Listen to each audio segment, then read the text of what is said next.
Welcome to the Blue Cafe. We offer stories of infidelity, betrayal, and redemption. Please like and subscribe if you are enjoying what you are hearing.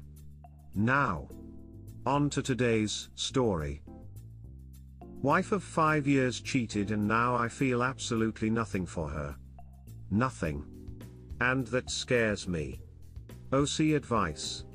TL, doctor, found out that during the time we were dating, my wife, then girlfriend, was cheating on me with a former boyfriend. Now I feel nothing for her and it scares me. Here are the key details. My 34 wife, 32, Wendy and I met through friends 7 years ago, dated for 2 years and have been married for 5 years, just after I finished law school.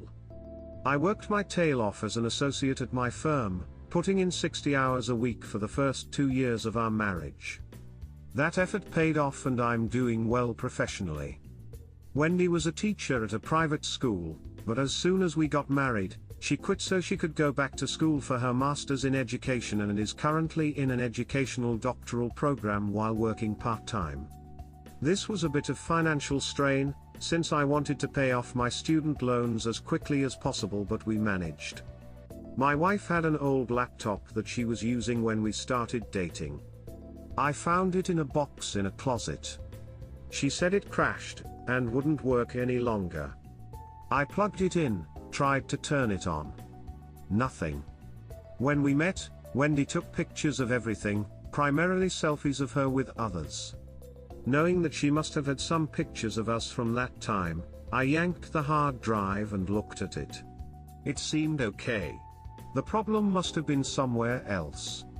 Wanting to surprise her with pictures of when we first started dating, I waited until she left to go visit her sister before I plugged it into a SATA cable connected to my PC. There were pictures there. Plenty of pictures. Some of us were on dates, laughing, smiling. They brought back some good memories. But there were also others of her with different people. One person in particular I remembered. His name was Bob and Wendy had dated him before me. There were lots of pictures of her and Bob. I wanted to grab only our pictures, so I thought the easiest way would be to organize them by date, figuring the latest pictures would be of only us. But when I clicked them by date, a lot of her pictures with Bob were jumbled up with pictures of us. I began to open the pictures one by one and noticed that in a few of her pictures with Bob, where they were cuddling and kissing, she was wearing a necklace/locket that I had given her as a birthday present in the second year we were dating. I had to borrow the money from my brother to buy it. I looked at the dates on the pictures and a pattern emerged. On the days and weekends when school required my undivided attention, the times when she went to her mother's house or her sister's house to give me peace and quiet, she was meeting up with Bob behind my back. I was furious. It felt like fire ants were chewing on my brain, my heart, in my guts. I wanted to punch through the walls, but then something snapped and I went numb. I began to see and think in very cold, analytical terms. I copied all of her pics. All of them, not just those I'd seen, to a flash drive. I packed a bag, grabbed some suits, took the thumb drive and went to stay with my brother across town. I left her laptop hard drive plugged into my PC with a picture of her kissing Bob on the monitor. The only note I left behind was a sticky note with an arrow on it pointing to the necklace/locket. Wendy tried to call me from her mother's house, if that's where she really was, but I didn't answer. It wasn't until a few hours later, after she presumably got back to our apartment and saw the picture on the monitor, that she blew up my phone with VMs and texts. I ignored them all. I've already met with another associate who works in the family law department about separation and divorce. We have no children or real property, since a lot of our money went to paying off my loans and for her tuition. My firms circled the wagons around me so her calls go to VM. She's not allowed onto the property, security already turned her away. Wendy tracked me down at my brother's house, but he made it clear to her on the phone that if she tries to come over, he'll set his Dobermans on her. He told me she was screaming, sobbing, and begging on the phone. It didn't make me sad or happy or anything. I felt nothing. My marriage is over. I've accepted that. But it's been 2 days and I still feel nothing. No pain. No anger. Nothing. How is it possible that I have no more feelings for her, no desire to ever see her again, no desire to reconcile? Now that I'm alone with my thoughts, feeling this nothing for her scares me. Is this going to last? Am I still in shock? Am I permanently broken? The upside is that I've never seen clearer solutions in my cases. I am sorry man this happened to you. A good thing is that you found out before any children involved. I am not going to lie, man, I would do the same thing and never look back, though I think eventually you will meet with her and her sob story. I was lonely, it was nothing, I realized I love only you, etc. A person capable of hurting you that way worth not another second of your life. As for feeling nothing, is the shock of finding out that the person you loved never existed. Is a self-defense mechanism that unfortunately will wear off and the pain will come. Shield yourself with loved ones to get through it. Mourn her then like she died. And move on to someone worthy. Edit. Thanks /you/Gennosu for the award. Much obliged.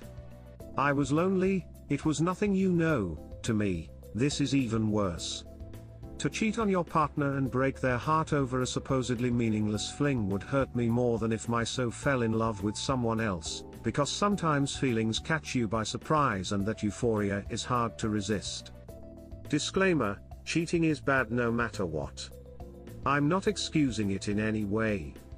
This situation here is far more worse, since she was clearly cheating with her ex, even after so much time in the relationship, and she had the audacity to document everything, posing in photos kissing him.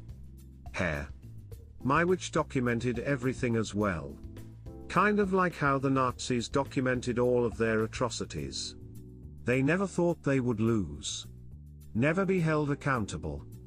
After they get caught, they wish they had nothing saved. In Ott's wife's case, she probably wishes she had thrown away that laptop a long time ago. I honestly think my SDBXW doesn't understand how I got all her photos and texts. I still have her phone that I used. If I wanted to satisfy morbid curiosity, I could probably fire it up and take a look. Wow dude, I would probably send her by text one photo every week, just to spike her. Screenshot included. Narcissism at its finest. They really think no one will find the pics. It's like serial killers and their trophies.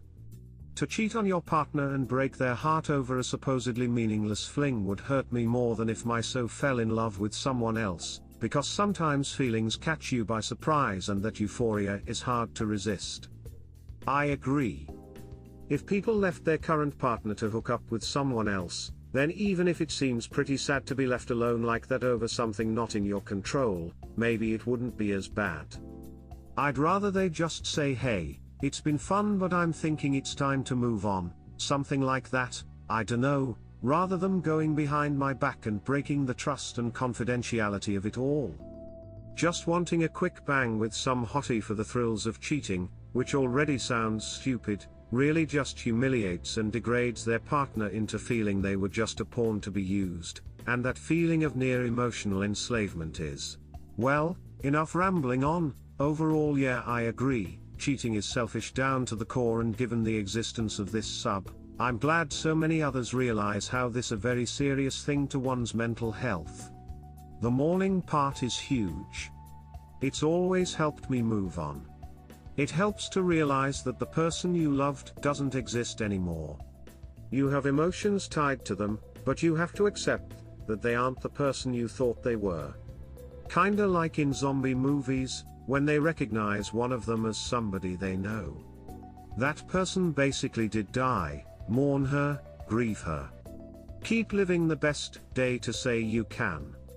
It's only been 2 days. Maybe you are still in shock. Best advice at this point would be individual counseling. Good luck. This, but also having experienced something similar myself, a lot of our ideals about who our partner is as a person shapes our feelings for them. When you find out something that completely shatters that ideal, it's like the person you loved stops existing, never existed, and the person left in front of you is a total stranger. It's been 6 years since my 9-year relationship ended and I still haven't cried over it. There was a small window where I missed them about 8 months out, but it was only because dating was an emotional pain in the ass and I missed the stability, and the distance started to rebuild some of those false ideals. Luckily, I did not entertain that rabbit hole, and my life is so much happier than I ever was before with that partner. Yes, this. I mourned the loss of the person I had married. I do not mourn the loss of the person she turned into. This. All of this. Felt somewhat similar to my ex-wife. Realizing she was never what I thought she was. There were tears and I was sad. I also have a kid with the cheating she beast, so there's that. I'm not a mental health professional, but I don't know if the op is broken. Seems like a shock response to seeing an unfortunate truth. Agreed. Felt like I didn't even know who he was. The person I thought I married would never have been capable of what he did.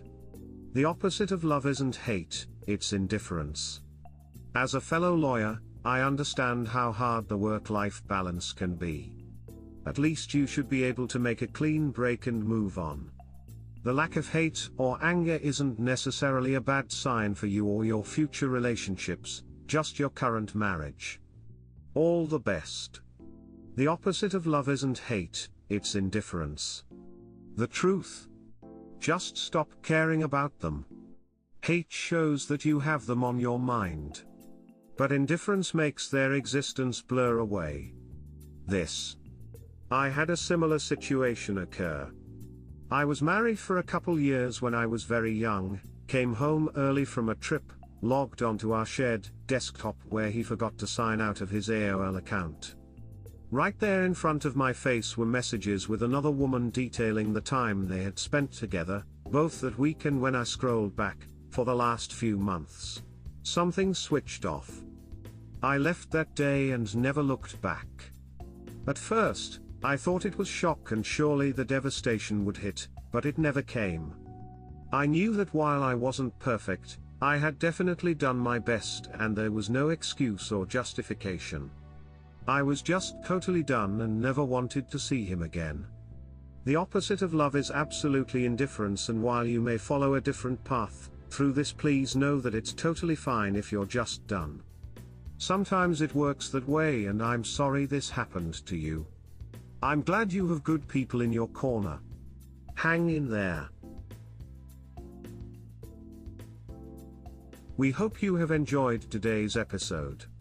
Please like and subscribe. Cheers. Have an awesome day or night. Wherever you are.